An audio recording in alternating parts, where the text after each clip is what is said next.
qui crée un parti l'autre moom itam mi ngi ci njaayum carte politique sap ci ñaari nit ñi nga xam ne ñoom la sénégalais yi wóolu woon ba fal leen au sommet de l'État même bu dee léegi xaajaloo am na au moment où les urgences sont là et que les priorités sénégalais yi ñu ngi leen ciy xaar ba léegi. waaw Mouhamed comme li nga ko waxee encore une fois de plus maa ngi fay di nuyuwaat ñëpp. di jégal ñëpp. Sorry. Li ma bëgg a wax kii Jean bi doon wax ko tout à l'heure effectivement président c'est un citoyen au-delà que c'est pas un citoyen ordinaire qui est un acteur politique am na sañ-sañ aussi yoon may na ko bu bëgg am parti politique mu dama bëgg am parti politique loolu yaakaar naa kenn du ko bañal loolu aussi parti politique bu am jël initiative ne day jaay carte aussi mënuñu ko bañ loolu mais daf fekk man damay njëkk a ñëw ci président de la République du Sénégal mooy que parti politique boo koy créer wala en tout cas booy jiite réew da nga koy jiite ci la base d'une offre politique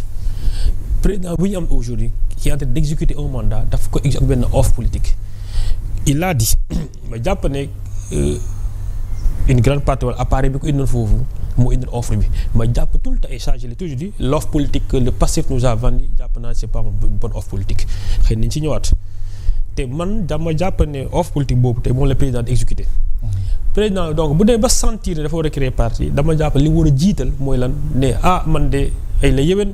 bi ngeen may fal da ngeen may fal ci benn offre bi programme bi dem naa ba ci gis naa li nga may programme bi nga fale bi du réew mi mënul dox réew mi man ci programme laay njëkk changé ba pare c'est-à-dire l'offre politique que le président d'exécuter venant du programme de Pastef et du Diomaye président en l'occurrence agenda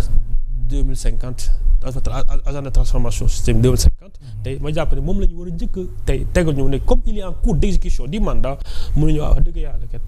offre politique bi nga xam ne parti bi ma bokk mu may joxoon pour ma exécuter dem naa ba ci biir ne gis naa ne du moom mii la mooy yoon bi kon man de damay delluwaat kam tout en exécutant ce mandat ñu xool beneen programme loolu laa jiital su ko defee nag bu ñu waxee par exemple tey ne day créer parti loolu kenn du ko bañ a bàyyi parce que xam nañ ne aussi effectivement offre programmatique aussi dafa parti bu koy téye tey ce qui se passe tey pour man c'est à mon niveau un peu incohérent mooy que tey président mu ngi créer parti politique parce que tout simplement sama frère bi wax na ko léegi Jean Birane ñi ko jàppale nee na yoolee ko nañ j'ai utilisé tel propos bàyyi nañ ko foofu mais dama jàpp ne tey bu constaté ñoo yoolee ko nañ tey pour man occasion la aussi ci moom tamit tey ñooñu nañ yoolee ko ak seen programme moom tey mu indi ñu programme boo xam ne tey xëy na mooy nekk cenu parti bi parce que s'il continue tey ngeen balu ci France bi à exécuter l'agenda 2050 tey il le dit souvent moom loolu moom lay wax même Al Amin Lo bi ñuy nooy fa loolu la ko wax dafa on continue l'agenda continuer bu continuer loolu di ko ba pare di ñuy wax ne day créer parti damay jàpp ne tey mu ngi continuer exécuter programme boo xam ne baaxul parce que en tout cas loolu ñëpp tout le monde a constaté que ñaari at yi Sénégal avancé aussi ak lu ñu ci mën a wax aussi c'est la réalité mooy les difficultés dont il parle donc le temps que tey aujourd'hui muy créer parti on va continuer avec ce programme là maintenant le temps que muy continuer wut parti bi effectivement nit ñoo ko xalaatal ay nit aussi wutal ko programme on off politique bu it bakkañ pendant tout ça les Sénégalais seront dans une situation boo xam ne tey encore ça va s'empirer loolu la mooy première remarque bi ma jàpp lu ma jàpp c'est pas cohérent kon donc foofu laa da njëkk xaar président wala en tout cas ñi ànd ak moom son frère bi ñu njëkk remettre en cause l'agenda 2050 bu ñu exécuté puisque ak loo mën a wax l'agenda 2050 vient du programme Diomaye président loolu la président wax donc Diomaye président aussi moo nekkoon offre politique Pastef ma jàpp ne offre politique Pastef c'est pas une bonne offre politique et je l'ai dit je le répète moo ñu indi tous ces problèmes là maintenant pour le cas en tout cas de la vente des cartes Pastef des cartes membres de Pastef seul le parti am nañu sañ te def lu ci ne mais aussi foofu aussi li ñu mënul concevoir mooy que mënoo nekk un parti politique nga ne au pouvoir parce que quoi que l'on puisse dire aujourd'hui Pastef aussi ils sont au pouvoir à part les quelques ministres yi tey toutes les directions aujourd'hui à 80% sont gérées par des membres de Pastef si je ne me trompe tu me corriges kon ba léegi dama jàpp le pouvoir est entre les mains de Pastef kon tey mënoo taxaw tey nga yor pouvoir après encore une fois bis ngay opposer à ce pouvoir là c'est très confus que le Sénégal est en train de vivre et malheureusement aujourd'hui du fait aujourd'hui risque de Pastef te bu ma wax régime Pastef ba léegi président génnagul Pastef bu génne Pastef ma xam ne effectivement bokkul Pastef. mën naa bañ a wax régime Pastef. mais est-ce que bu créer parti bi du exclure boppam de fait ci. bon ça c'est leur problème ça bon après Jean Birane va répondre à cette question là pour man y a des questions pour man c'est des questions internes à. oui li nga ne président génnagul Pastef moo tax ma wax la. non boobu parce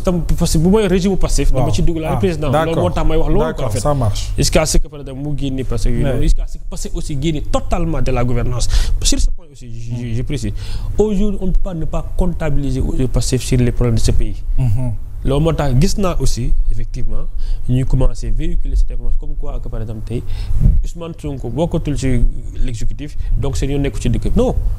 dama jàpp ne situation bi ñu dund nii Ousmane Sonko est responsable à chef avec le chef de l'État du Sénégal. ñoom ñaar ñëpp ñoo ay responsables si situation bi ñu dund nii. jusqu'à ce que demee nag le président xam ne séparé na moom politiquement mu ni par exemple tey ay la yéwén gis naa ne li ma doon doxal programme bi ma doon doxal doxatul man programme bii laa leen di proposé loolu laa amoon ci xalaat ci question. très bien am nga loo bëgg a tontu. non xaali xam naa ne il est très intelligent. macha allah il est très astucieux. en tout cas macha allah. mais contour yooyu muy def genre yoon bi muy dëngal jarta dëngal. parce que sincèrement. ban yoon la dëngal non daf ko yëngal parce que xaali bu taxawee. mon frère Ami. bu taxawee ne ñu ne